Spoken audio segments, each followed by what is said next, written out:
A quiet taverna on the edge of Athens, January 2020. Families gather under soft amber light, the clatter of plates and murmur of conversation filling a modest restaurant in a neighborhood far from the tourist districts. Outside, the winter air is cold and still. Inside, warmth. Two men sit at a corner table with their wives and young children, sharing a late dinner. To any passerby, they might be businessmen, perhaps visiting relatives, enjoying a rare evening of normalcy in a foreign city. But at 9:47 p.m., the door bursts open. Three figures in dark clothing, faces obscured by balaclavas, rush inside. There is no warning. The first gunman raises a suppressed pistol and fires. The crack of muted gunshots shatters the calm. Patrons scream and dive beneath tables. The children at the corner table begin to cry. Within seconds, both men are slumped forward, blood pooling on the white tablecloth.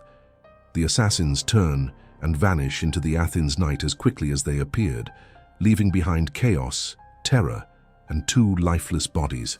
Greek police would later identify the victims as Igor Dedovic and Stevan Stamatovic, both high-ranking members of a criminal organization most Europeans had never heard of, the Škaljari clan. What looked like a brazen gangland execution was, in fact, exactly that. But this was no isolated act of violence. It was a single calculated strike in a secret war that had been raging for years across the Balkans and beyond. A war fueled by cocaine betrayal and a feud that began in one of the most picturesque towns on the Adriatic coast. Before we go deeper, subscribe if you love true crime documentaries, and tell me in the comments where you're watching from. The story of the Kotor clans is not just a tale of drug trafficking. It is a story of how a small group of men from a town of fewer than 15,000 people managed to seize control of Europe's cocaine supply, how a business partnership collapsed into a blood feud that claimed at least 50 lives, and how international law enforcement, after years of frustration, finally began to dismantle one of the most sophisticated and violent criminal networks in modern European history.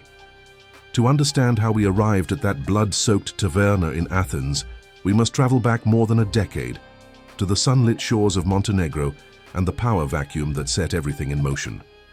Kotor is a UNESCO World Heritage Site, a medieval fortress town nestled between limestone mountains and the glittering bay of Kotor. Its narrow cobblestone streets wind past ancient churches and Venetian palaces. Cruise ships dock in its harbor, and tourists fill its cafes. It is, by all appearances, a postcard of Adriatic tranquility. But beneath that surface, Kotor has long been a hub for a different kind of commerce. Montenegro, like much of the Western Balkans, emerged from the collapse of Yugoslavia in the 1990s, with weak institutions, widespread corruption, and a generation of young men who had grown up surrounded by war, smuggling, and the erosion of state authority.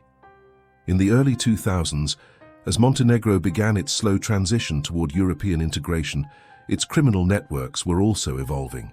The old generation of Balkan mobsters, men who had built their fortunes on cigarette smuggling, arms trafficking, and protection rackets during the Yugoslav wars, was aging or falling to law enforcement. A new generation, hungrier and more ambitious, was waiting in the wings. The catalyst for their rise came in 2009 with the arrest of Darko Šarić, one of the most notorious drug lords in Balkan history. Šarić, a Serbian-Montenegrin kingpin, had controlled a vast cocaine pipeline stretching from South America to Europe. His operation was dismantled in a multinational sting known as Operation Balkan Warrior, which culminated in the seizure of over 2 tons of cocaine in Uruguay and the arrest of dozens of his associates. Šarić himself would evade capture for years, but his empire was shattered. The infrastructure he had built, the contacts with Colombian cartels, the maritime smuggling routes, the corrupt officials on both sides of the Atlantic, was suddenly up for grabs. Into this vacuum stepped a group of young men from Kotor. They were in their 20s and 30s, many of them childhood friends who had grown up in the same tight-knit neighborhoods. They had watched the older generation operate, learned from their mistakes, and now saw an opportunity to step into the role Šarić had left behind. These men began reaching out to Latin American suppliers, leveraging Montenegro's seafaring traditions and diaspora networks to establish direct partnerships with Colombian and Peruvian cartels. By the early 2010s, they had succeeded. Cocaine was flowing from South America into Europe at an unprecedented scale, and the Kotor network was at the center of it. They called themselves loosely the Kotor clan, a collective of smugglers, enforcers, and brokers who worked together to move multi-ton shipments of cocaine across the Atlantic. But this was not a centralized cartel in the traditional sense. It was a flexible network of cells bound by geography, kinship, and mutual profit.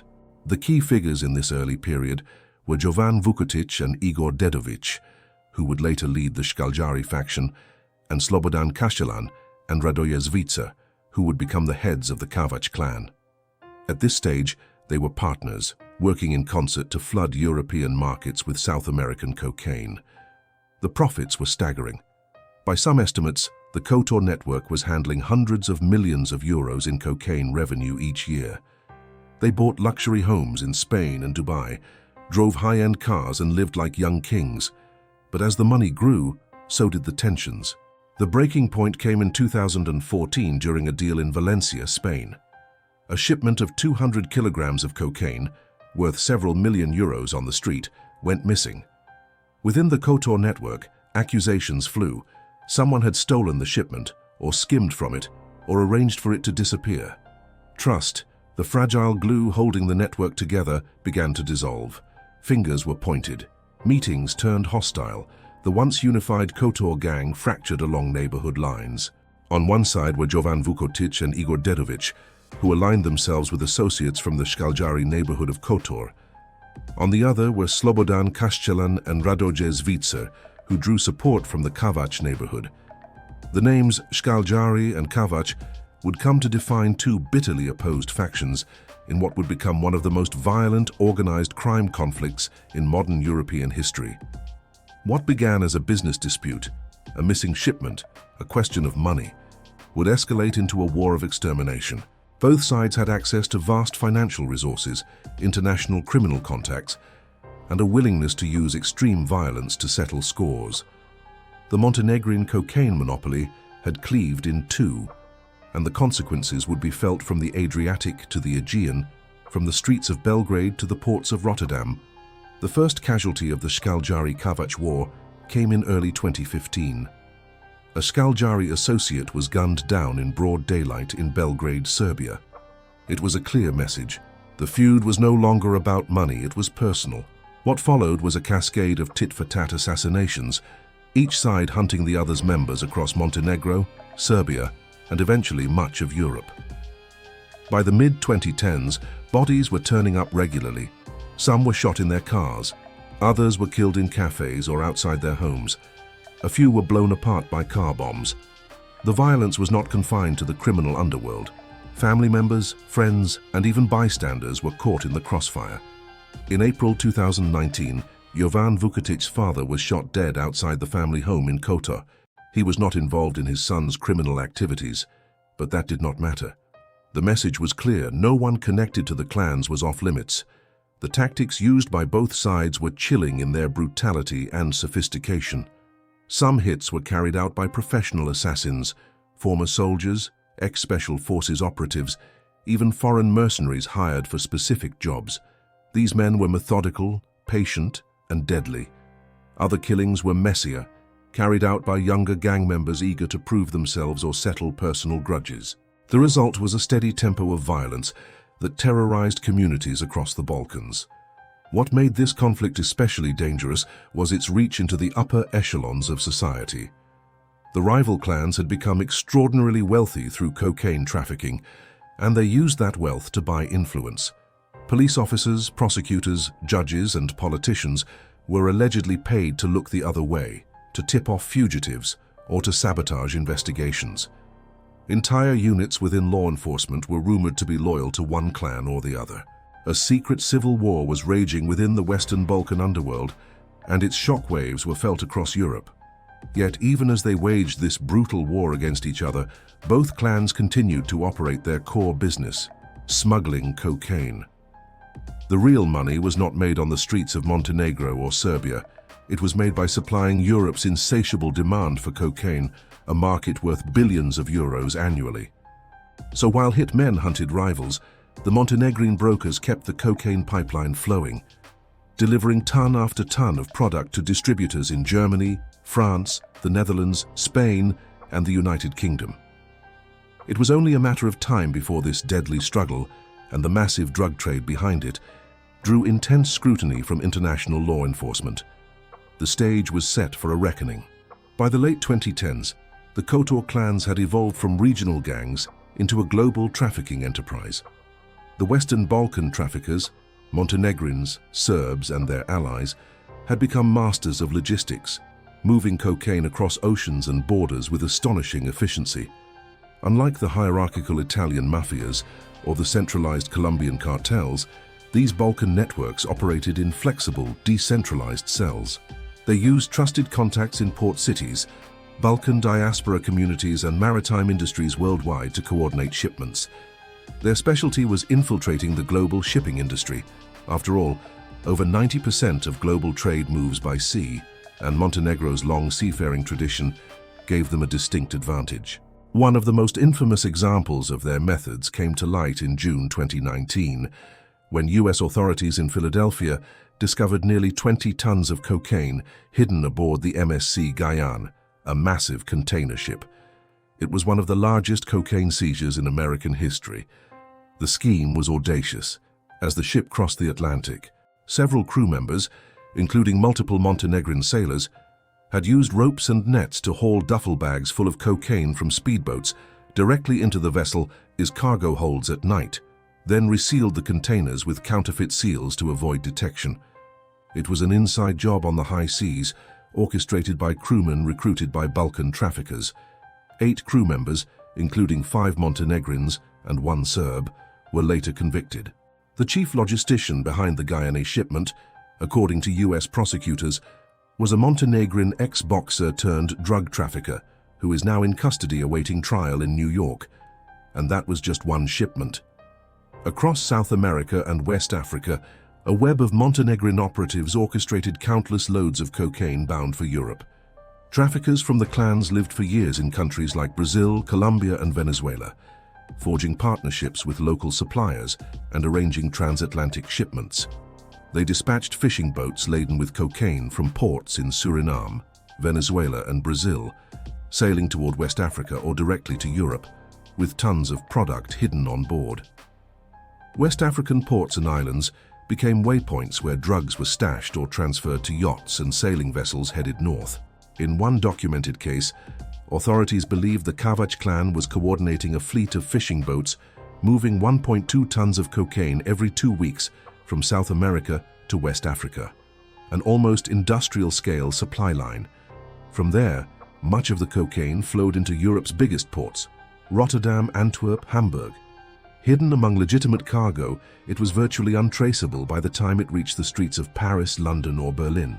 As one Brazilian federal police detective put it, astonished at the reach of these traffickers, "When we talk about large-scale shipments to supply the European continent, the only group that's hegemonic is the Balkans."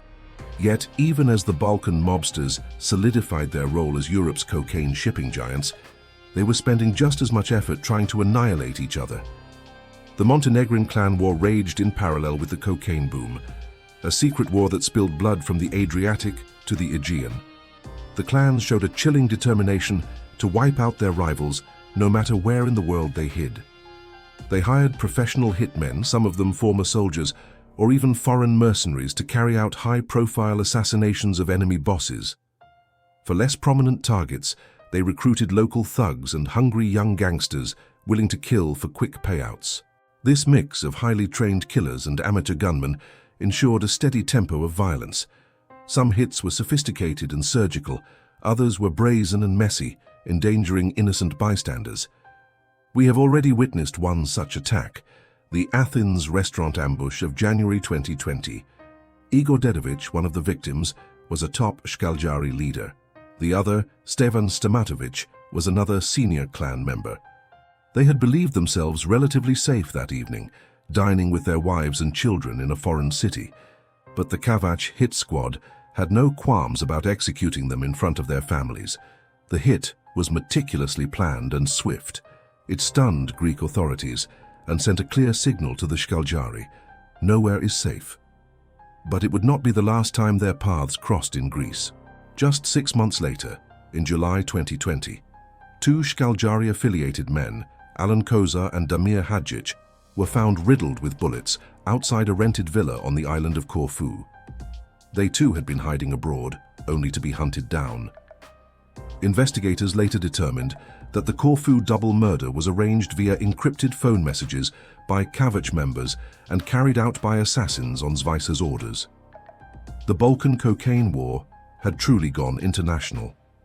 The Kavač clan was not immune from retaliation. In May 2020, it was Radoje Zvaisa himself, the Kavač boss, who nearly met his end in a foreign land. While jogging near his apartment in Kiev, Ukraine, a hit team sent by his enemies opened fire, striking him multiple times in the chest. Zvaisa collapsed on the pavement as the gunmen fled. It seemed the Kavač leader's luck had run out, but incredibly, he survived. According to some reports, Zvaisa's wife, who was armed, returned fire at the attackers, forcing them to retreat, a dramatic twist fit for a thriller. Wounded but alive, Zvaisa cheated death and soon recovered. The foiled Kyiv assassination only hardened his resolve. If anything, the violence escalated further. Clan bosses on both sides now believed only the death of their counterpart would end the war. By 2021, dozens of operatives, friends and relatives from both factions had been slain in Montenegro, Serbia, Greece, Spain, Ukraine, Germany and beyond. No tactic was too extreme. Car bombs blew up rivals' vehicles in the middle of cities. Assassins impersonated police officers to get close to targets. In one instance, hitmen even attempted to poison an imprisoned clan leader by tainting his food, an effort thwarted at the last moment when police arrested the imposters carrying vials of cyanide. Each killing ended with one more funeral, one side rejoicing and the other plotting revenge. The war reached a crescendo in 2022 with a string of high-profile hits.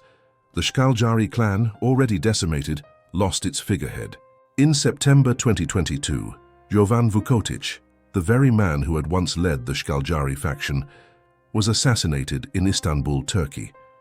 Vukotic was driving through the city with his wife and young daughter when a gunman on a motorcycle sped up alongside his car and opened fire, killing him instantly. The murder bore all the hallmarks of a professional contract killing. After years on the run, hiding under false identities across Europe and the Middle East, Vukotic had finally been caught. With his death, the Škaljari clan was effectively beheaded. Both of its original bosses, Dedovic and Vukotic, were now dead. Kavač loyalists quietly celebrated. They had eliminated their arch-rival's leadership. In their eyes, the war was won. But the story was far from over. Even as one chapter of this bloody saga closed, another was about to unfold, one that would expose the full extent of the clan's power and their vulnerabilities. The Kotor clan's reign of terror and profit was about to face its biggest threat yet, a combined onslaught from international law enforcement. For years, the Kavač and Škaljari clans operated like ghosts, visible only in the trail of violence and drugs they left behind. Police on multiple continents were chasing shadows, struggling to piece together the structure of these groups, their leadership, their methods. But by 2020, their luck began to run out. A series of law enforcement breakthroughs started to turn the tide against the Balkan cocaine bosses. One game changer was the infiltration of encrypted phone networks used by organized crime. In mid-2020, European agencies, led by French and Dutch investigators working with Europol, managed to hack into EncroChat, an encrypted messaging service widely used by drug traffickers, arms dealers, and contract killers across Europe. Later, a similar platform called Sky ECC was also compromised. Suddenly, investigators were reading criminals' secret conversations in real time, often before the crimes were even committed. For the first time, police could peer inside the command and control of the Kotor clans. What they found was startling. The chats revealed not only drug deals and shipment logistics, but detailed plans for murders, lists of corrupt officials on the payroll, and the precise locations of fugitives hiding abroad. In the encrypted group chats of Kavač clan members, Montenegrin investigators saw cold-blooded efficiency and occasionally chilling glee. One example stood out above all others. An officer named Petar Lazovic. To the public, Lazovic was a young agent in Montenegro's National Directorate for the fight against organized crime and corruption, sworn to take down traffickers. But encrypted messages exposed him as a mole on the inside, an active law enforcement officer secretly doing the bidding of the Kavač clan. Lazovic had been feeding information to mobsters, sabotaging investigations, and even keeping score of their murders. In January 2020, just after the Athens double murder of Škaljari bosses Dedovic and Stamatovic, Lazovic boasted in an encrypted chat about the kill count. He joked with a fellow corrupt officer that if a few more Škaljari rivals were eliminated, it would be 6-0, essentially keeping score of murders like a football match. He even offered to pass messages to the committee, their code name for Radoje Zvajca, head of the Kavač clan, saying he was at Zvajca's disposal if the boss's family needed anything after the Athens hit. These revelations were jaw-dropping. A sworn policeman was cheering on mafia killings and calling a drug lord boss. It illustrated just how deep the corruption ran. But now, finally, the facade was cracking. In July 2022, Montenegro moved decisively. Acting on the trove of evidence supplied by Europol, authorities arrested Petar Lazovic at his home. He was charged with membership in a criminal organization and abuse of office, accused of subordinating the police service to the Kavač clan's interests. His arrest sent shockwaves through Montenegrin law enforcement, and he was just the first domino to fall. Within months, Montenegro's new special state prosecutor reopened old cases that had been mysteriously shelved. Investigators went after Lazovic's superiors and allies. By the end of 2022, a former high-ranking special prosecutor was arrested for allegedly protecting Kavač members. In April 2024, Lazovic's own father, Zoran Lazovic, a prominent ex-police official, was arrested on charges of helping cover for the clan. The message was clear. The impunity was over. The hidden infrastructure of influence that Kavač had enjoyed was being ripped out root and stem. Meanwhile, beyond Montenegro, police forces across Europe were coordinating to hit the clan's operational cells and finances. In neighboring Serbia, a dramatic crackdown unfolded against Kavac's key allies. In February 2021, Serbian authorities arrested Veljko Belivuk, a notorious gang leader in Belgrade who acted as Zvajca's enforcer.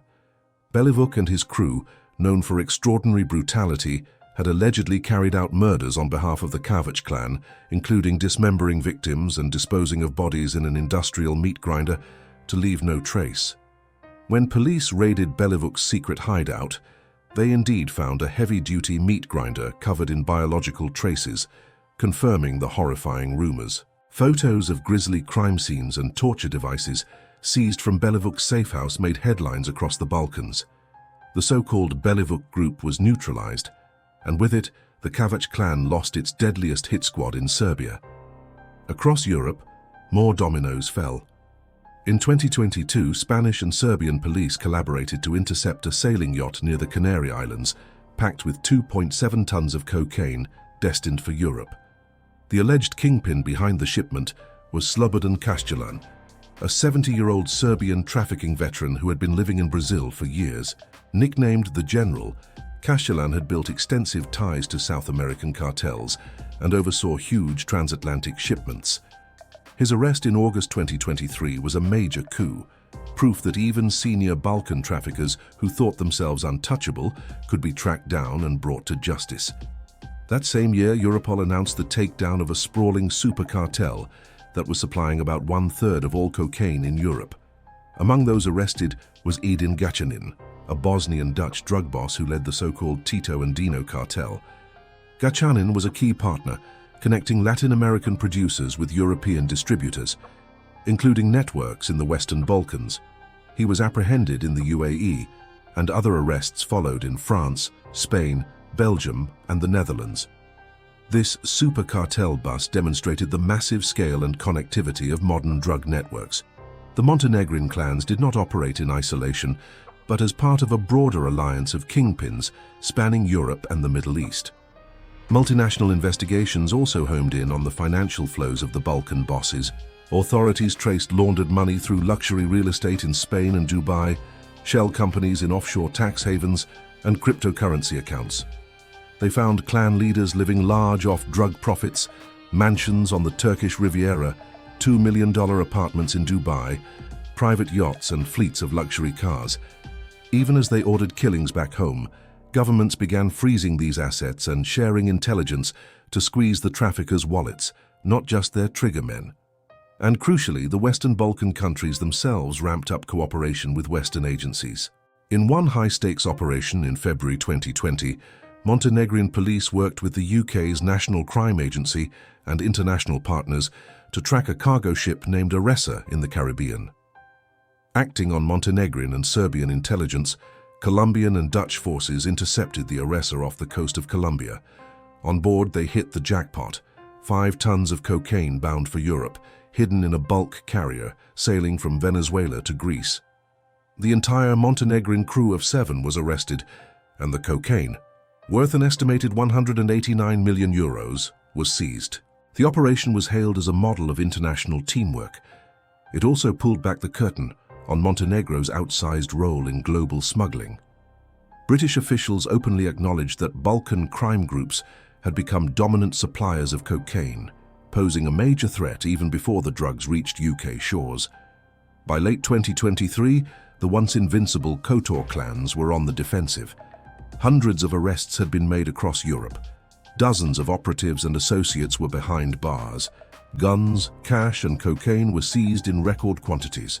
Crucially, informants began to emerge. Lower-level members seeing the writing on the wall who decided to cooperate with authorities. Courtrooms in Serbia, Montenegro, Greece, and Spain started to hear testimony about how the clans operated, who killed whom, and who gave the orders. The code of silence was cracking, yet despite these successes, one phantom still loomed large over the Balkan cocaine trade: the mastermind, who had yet to be caught. Law enforcement had flipped the script on the clans, but a final chapter remained unwritten. One of the key puppeteers was still at large. Through all the arrests and upheaval of recent years, one man managed to slip away: Radoje Zvica, the notorious co-founder and leader of the Kavač clan. As police closed in, Zvica vanished like smoke. He is now Europe's most wanted Balkan drug lord, featured on international wanted lists, and believed to be hiding under false identities. From 2020 onward, multiple arrest warrants were issued for Zvica in Montenegro, Serbia, and even Austria. But each time agents got close, he was gone. In one instance, just hours before a planned raid on a safe house, Zvica disappeared, tipped off by corrupt insiders or a lucky change of routine. It is a cat-and-mouse game worthy of a Hollywood thriller, and so far, the cat has not caught the mouse. For Zvica, survival has meant constant movement. Intelligence sources suggest he has changed countries frequently, moving from Balkan hideouts to the Middle East and Latin America. There have been unconfirmed sightings: a guarded villa in rural Panama, a luxury apartment in Moscow, whispers of plastic surgery to alter his appearance.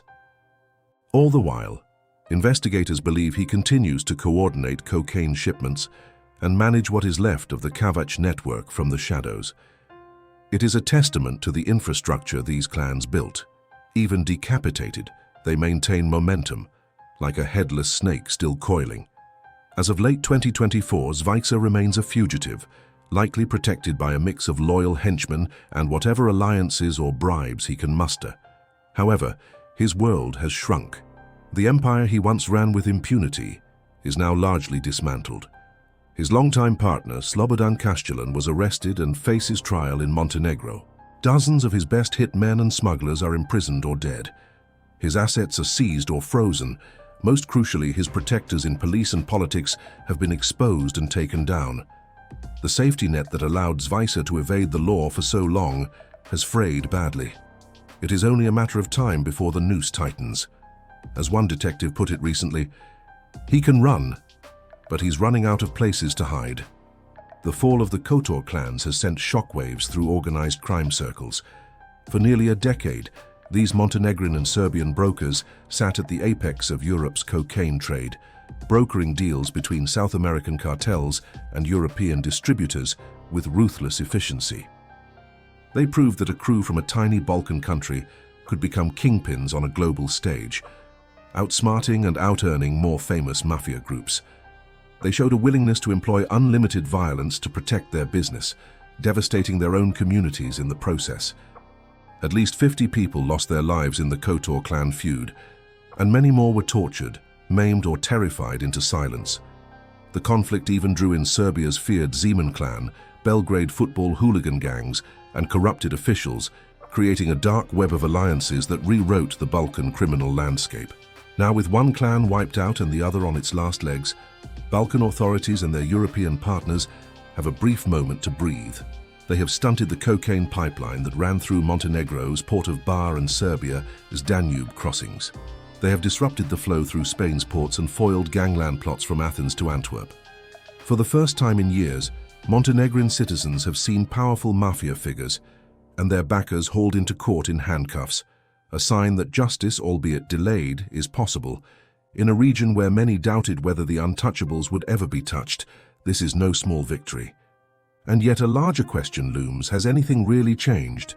Europe's appetite for cocaine is as high as ever, in fact higher than ever, with record seizures each year and new routes opening up.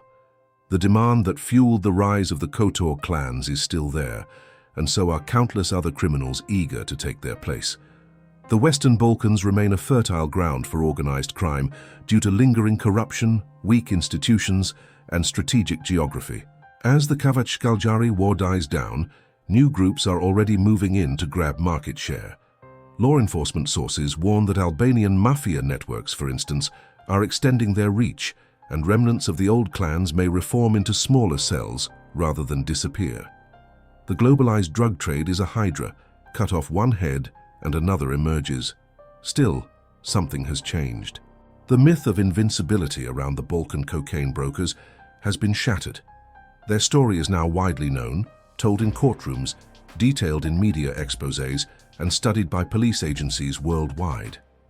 The Western Balkans' organized crime spectrum is no longer under the radar.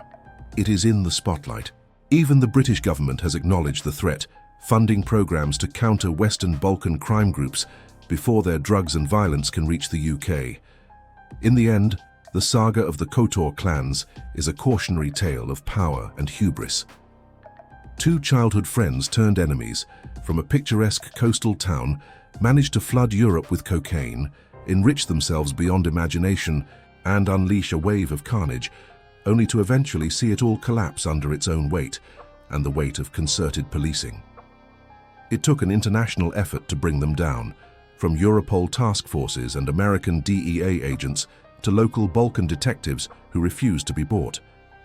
Many pieces of the puzzle had to fall into place, including the betrayal by one clan's insiders and the sheer brutality that made authorities realize they had to act. As this story closes, picture once more that idyllic Kotor Bay at dusk. The sun setting over tranquil waters that hide untold secrets on the seafloor. The town is quieter now.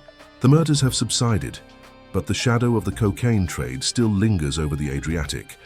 Radoje Zvajka, the last of the old Kotor kingpins, is out there somewhere, looking over his shoulder.